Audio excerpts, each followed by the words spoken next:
데살로니가 전도를 한 후에 베레아에 있는 사람들이라고 바울을 감탄하게 하는 매우 독특한 사람들이 등장을 합니다. 이들이 2000년 동안 알려진 베레아의 신사들입니다. 이 성령의 신사에 대해서 생각해 보겠습니다.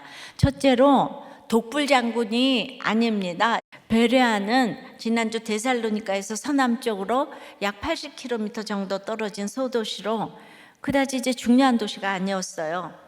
그런데 데살로니가의 형제들은 바울에 대해서 다 이제 소동이 나자 바울을 밤중에 이렇게 도시 바깥으로 빠져나가게 합니다. 그는 피해야 될 상황에서는 수치를 무릅쓰고서라도 피했지만 관례에 따라 전도하는 일을 멈추지 않았습니다.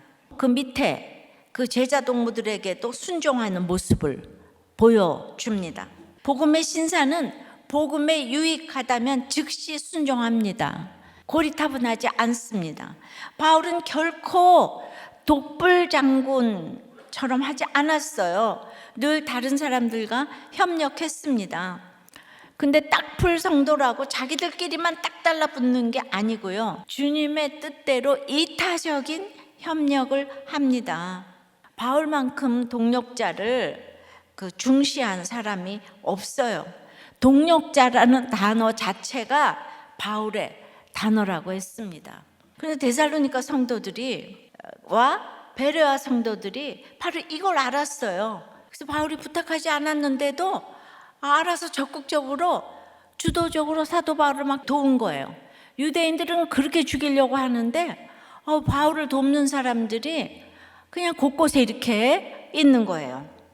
이렇게 서로 협력하는 신사와 숙녀의 공동체가 있었기 때문에 어디로 가든지 또 여전한 방식으로 전도의 사명을 감당하게 하셨습니다.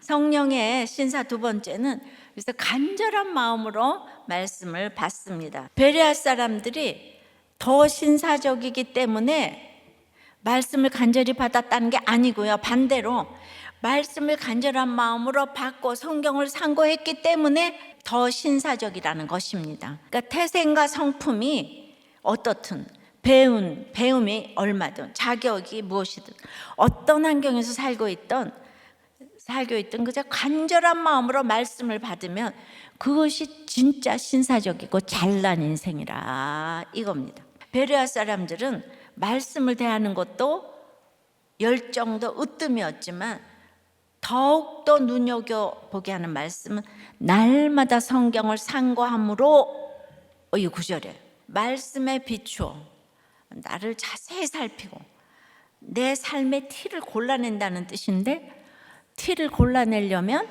막 조사하고 검토하고 먹고 씹어보고 그래서 적용해서 행하는 데까지 가야 하는 것이 상고하는 것입니다. 이런 인생이 잘난 인생 자꾸 반복합니다. 이게 진짜인가 가짜인가를 삶의 현장으로 가져가는 거 그리고 고민했다는 거죠.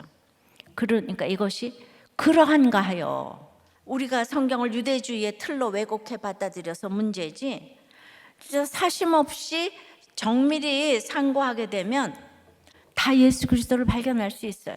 진짜 성경을 자세히 이렇게 상고할 때에 확실한 신앙을 소유하게 되면 확실한 신앙이 가장 하나님 보시기에 진짜 잘난 인생입니다. 그랬더니 베레아에 믿는 사람들이 많았다고 합니다. 만년 이루도시라는 피해의식이 그들의 마음을 딱 사로잡고 있는 고난인데 그런 약점이 바울의 증언을 편견 없이 내가 정답이라는 권위의식 없이 객관적으로 들을 수 있게 하는 바탕이 된 것이죠. 간절한 마음으로 말씀을 받는 인생이 가장 고품격 신사인데요.